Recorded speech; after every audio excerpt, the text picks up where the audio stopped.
Okay, take two this morning. Good morning. It's a Monday. Yep. Yep.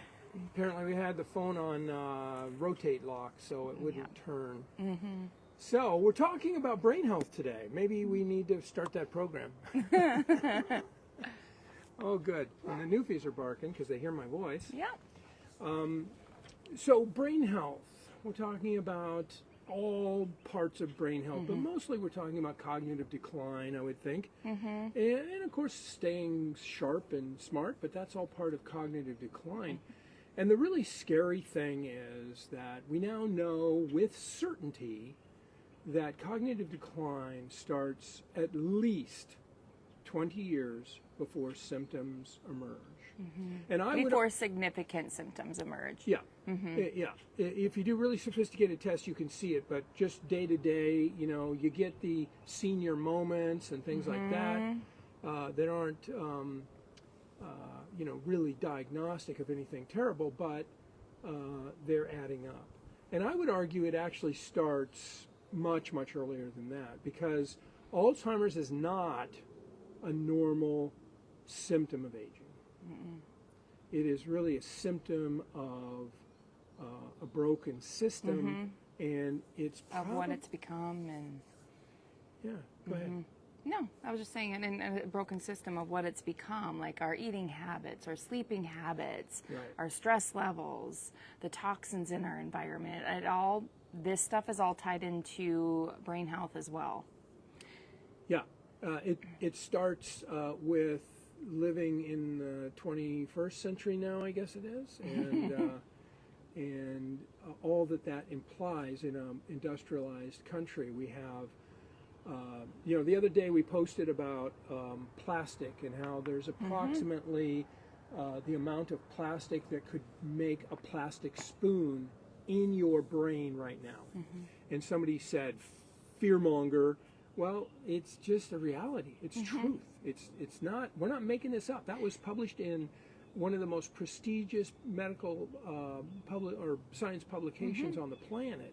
Yeah, and for some reason, microplastics accumulate in our brain in greater amounts than any other place in our body. Because it's made of fat, and they're fat-soluble toxins. Yeah. In fact, all fat-soluble toxins are found in a greater concentration in your brain than anywhere else. So being conscious, not being paranoid, but being conscious of our environment is really important. So it starts with all the things that we know we're supposed to do. Exercise regularly. So get your 10,000 steps a day or whatever. And sleep well. Yeah. You should be sleeping 7 to 8 hours, 8 to 9 hours a night. Yeah. Yeah, so the average, oh, there goes a bee in our house. The average is 8. That means half of people need more than 8. And there are a lot of people running around saying, well, I can get by on 5. Well, at the detriment of your health, you Your can. future. Yeah, your future, you can. There is like less than 1% of the population that can actually be healthy on less than 5 hours of sleep. In fact, 5 hours of sleep a night, long term, is the equivalent of smoking a pack of cigarettes. So think about that. That's a significant risk.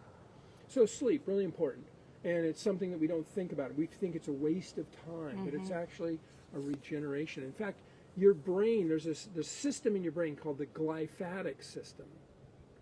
And your brain actually shrinks as you sleep, like squeezing a sponge. It pushes all the fluid out of the brain cells, not all, some, and by a lot, like by 15, 20, 25%, it shrinks down when you're sleeping. And then it soaks back in new cerebral spinal fluid and other fluids. And that's how it cleanses itself, this glyphatic drainage, it's called. Yeah, so if you're not sleeping well, it's not cleansing well, and your whole body isn't detoxing well. Right. Yeah. And diet's another big one. Insulin resistance. I don't know if you've heard, but Alzheimer's has been called type 3 diabetes. So plant-forward keto diet is really important. Good morning, Mandy. Thanks for joining. We got to bring the computer out so we can monitor more. I noticed there's a way to do that. We're so tech savvy we didn't know. But anyway, yeah, what you were saying about Type 3 diabetes. Type 3 diabetes, thank you. Yep, type 3 diabetes. This is a big, big deal. And 14% of Americans are metabolically healthy. Let that soak in. Sad. That's scary because where are we going to be in 20 years? Is our system going to be able to handle where the population is at? And the answer is, on the trajectory we're on, no. And that's why this is also so important. As we age, there's not going to be a system that is going to help take care of us. Right. Yeah. 14% of the U.S. population is metabolically healthy. That means what? 86% of us are on a trajectory for suboptimal brain health. Yeah. Well, suboptimal health, but we're talking about brain health today. I was on that trajectory myself. Yeah, so was I. Yeah. So it's, we're human. We're part of that 86%, and we've taken aggressive steps to fix it by being so concerned about it. We actually started a program called Precision Weight Management, count toxins, not calories. And it was for our own health. Yep, for our own health. And we realize it's a health crisis. Now I'm scared because I saw a bee, so I'm like, everything that lands on me, whether it's a piece of hair, I'm like, ah. Yep. So this, our precision weight management program really hits on, cardiometabolic disorders are kind of the building blocks for a lot of diseases. So I'll listen to the loon. Wonder if you guys can hear that. Yeah, there he goes. Flying over. So, Minnesota State bird, and the call of On Golden Pond, one of my favorite old-time movies. All right, so movement. Did we talk about movement a little bit? You did briefly. Briefly, 10,000 steps, but 10,000 steps doesn't have to be everyone's goal. Actually, if you're above what age 4,500 has been shown to be. Get out and move. Yeah, just that's get the out point. And move. Get out and move. And you build it into your day, Yeah. You don't have to circle the parking lot 6 times looking for that upfront parking space. Just park in the back and walk in. Those steps. Those count. Yep. We were just traveling. We were visiting family in Michigan. Speaking of that, I don't know if Fran's on. I think Mindy was on. So hello to Michigan. Anyway, we were out there and going through the airports. Well, you can either take the stairs or you can take the escalator. And I usually take the stairs. And the escalator, if it's empty, I'm going to walk the escalator. If it's crowded, I'm going to have to stand there. But he uses a backpack, so he can do that. I have like a suitcase and a bag and kids, so unfortunately we had to take the escalators because we're not trudging down the stairs. Yeah, although one of them was broken. And we trudged, but I was afraid the 11-year-old was going to topple on top of me. I was too. It's like, great, here we go. But yes, all those things, they do add up. Or even like at the end of the day, if I notice my steps are low, I'll go do a couple loads of laundry. I'll do some more cleaning. That's why she's always got about 3,000 more steps a day than I do, because she's not lazy and I am. If I want to go talk to someone at the nurse's station, I walk up there. I don't call, things like that. Yeah.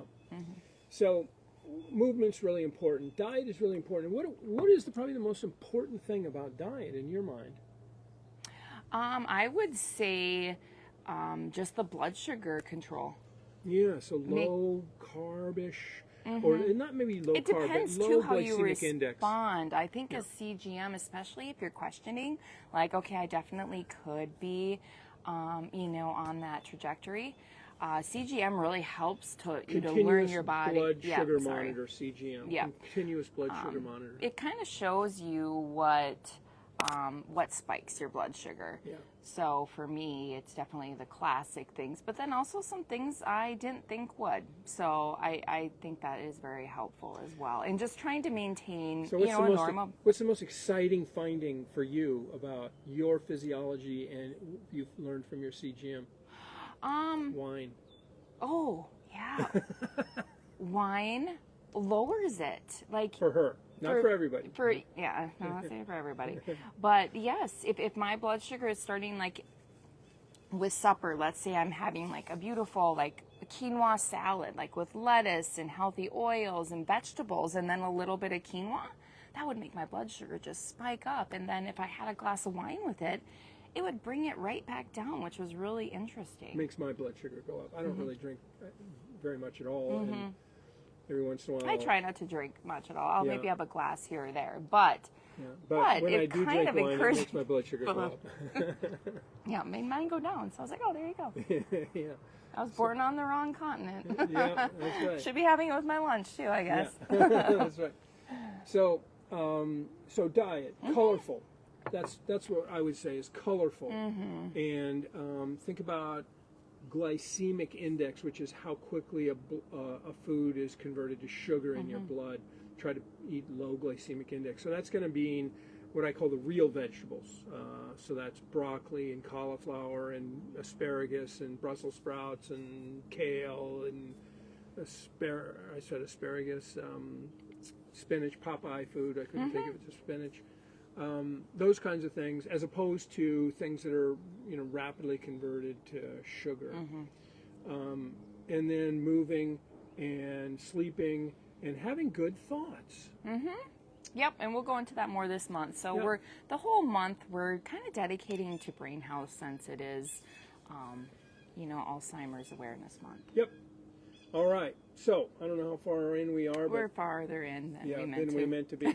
as always. As always. So yeah, just today, get out and move. When you're thinking about what you're eating, choose some healthier choices that don't spike your blood sugar. Stress management is also a big one, because didn't matter what I did on those really stressful weeks, my blood sugar will go up. I have a harder time controlling it. Stress is huge, because you can have the perfect diet and you still not have the ability to properly control your blood sugars.